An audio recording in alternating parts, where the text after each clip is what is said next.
Joshua had successfully led the children of Israel to not only conquer the promised land, but to possess and to allocate all of it, various parcels of land, to 9.5 tribes on the western side of the Jordan and 2.5 tribes on the eastern side.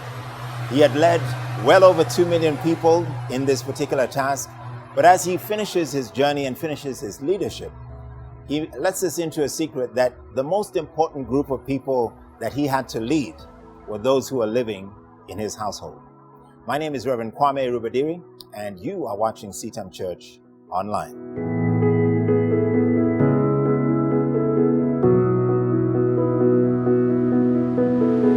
Joshua had the great responsibility, and he fulfilled it wonderfully, of taking the children of Israel to possess the promise that God had made generations before to their forefather Abraham. As Joshua now gets ready to leave the scene, the children of Israel are settling down in the promised land. They're beginning to take responsibility for the control and for the leadership and for the productivity of the land. He challenges them to serve God, to give themselves wholly to serve God. And he says something about his own family. He says to the children of Israel, if it is evil in your sight, this is verse 15 of chapter 24 of the book of Joshua, if it is evil in your eyes to serve the Lord, choose this day whom you will serve, whether the gods your fathers served in the region beyond the river or the Euphrates River, or the gods of the Amorites in whose land you now dwell. As for me and my house, we will serve the Lord. Joshua gave them an option, and he gives us an option too from this word. We have the option to give service to those things that have become idols in our lives, that control our thinking, that control our behavior, or we have the choice to go ahead and serve and be productive and offer worship to the living God on a daily and regular basis. Joshua has something amazing to say. He says, I know I'm your leader, and I'm paraphrasing here, and I know that I've given you the responsibility of managing this victory that God has given to us. But you have a choice to make.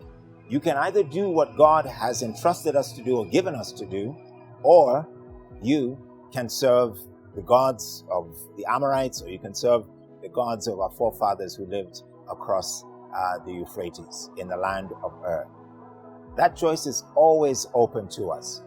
But what Joshua says is that one thing that is not open, at least to him, is that he will never allow those who are under his care, his family, his children, his spouse, to fall into the trap of serving other gods. He will make sure that anyone under his direct leadership, and even though he's led this entire nation, those who are in his household, under his roof, he will make sure that they will only serve God for the rest of their lives. That is our challenge today. We may be in charge of great ministries, great churches, even great nations, but at the end of the day, the people who matter most are the people who directly are connected to you, your family members. John Maxwell once said that if the people who know you the least, the ones who work with you or work for you, love you the most, and the people who know you the best hardly know you at all, there's a problem. Make the investment to make sure that you lead your household. First lead yourself and then lead your household to serve the Lord all the days of their lives. That's perhaps the most important investment that you could make, beyond anything bigger than that may ever come your way. Joshua never lost sight of the fact that even though he was the leader of the nation, the people in his household would always serve the Lord. And I pray that that will be your experience as well. God bless you.